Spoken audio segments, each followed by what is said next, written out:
Where exactly did you grow up? In the Bronx. Okay. I was born and raised in the Bronx, and then, got a little bit older, and then eventually started going to school upstate New York, and then eventually did homeschooling, and then right into the video thing. Okay. Everything's been very quick for me. From 840 to 3130 in the Great Concourse. Okay. So I'm born live in the flesh Yankee fan. Bronx, has a reputation sometimes of being kind of a hard environment. What do you think was like the hardest thing you had to go through living in that kind of environment? You know what it is? Being from the Bronx, everything's so raw and so uncut. It's the simplest things like walking to the store for a loaf of bread that you witness the rawest situations in life. I know for me, the hardest thing was knowing that I wanted to be bigger than what was in front of me, but didn't know how to go about it, And every time I tried, there was always a pullback, Even going to Boys and Girls Club in the Bronx for dance classes and things like that is on the way to dance class, how, a girl from math class envies me for whatever reason, you get into altercations on your way to try to get out the hood. It's the weirdest situations that we naturally are kind of forced to deal with that makes it challenging. So how old were you when you had your son? I got pregnant with King at 18, I had him at 19. And it's crazy because those were that was the real prime year of my life that even still now I look back towards it. I was really about to kind of really take off on another level. I was transitioning, from the video stuff, but I was also still able to do high fashion. And, I ended up finding I was pregnant, and it kind of stopped a lot of things, but things like the role in, Sopranos, and there was so many things that were being thrown at me at that time that I just couldn't take. So, but it was also a good point in my life too, because I had done so much so fast that I didn't know what to do next. And even though I had all these things coming at me, these great, amazing crossover opportunities, I still hadn't found myself, and then I didn't have a lot of healing too that I didn't do yet either. So it was a weird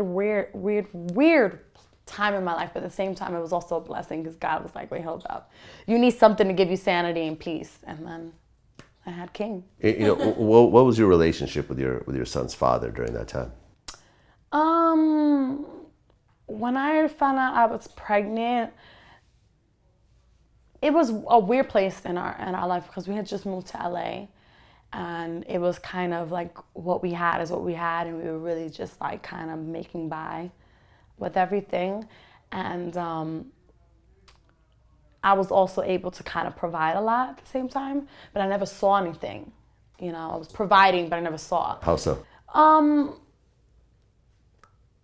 I gave too much control of my life and my funds and my career to him, that I didn't get to see a lot of the, what was really coming in.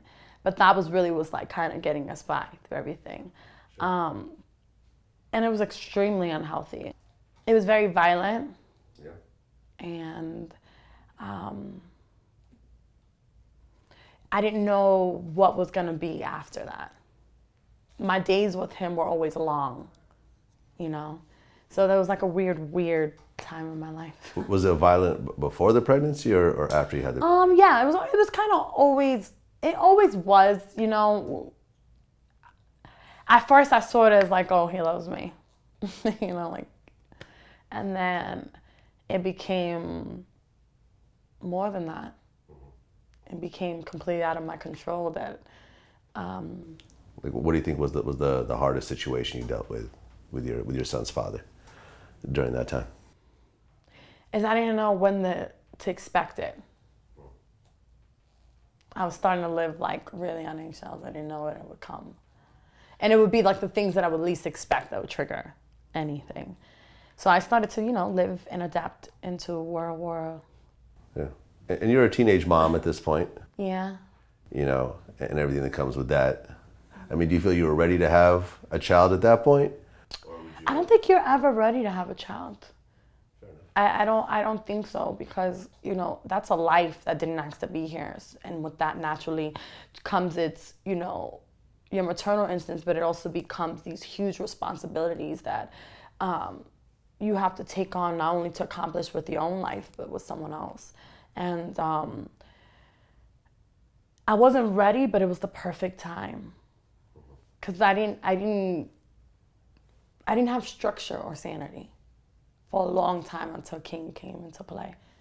And even as crazy as everything still is, there is still no sanity and structure, but when you have the time to kind of, better yet, when you have a reason for everything, that naturally gives you sanity and peace, you know?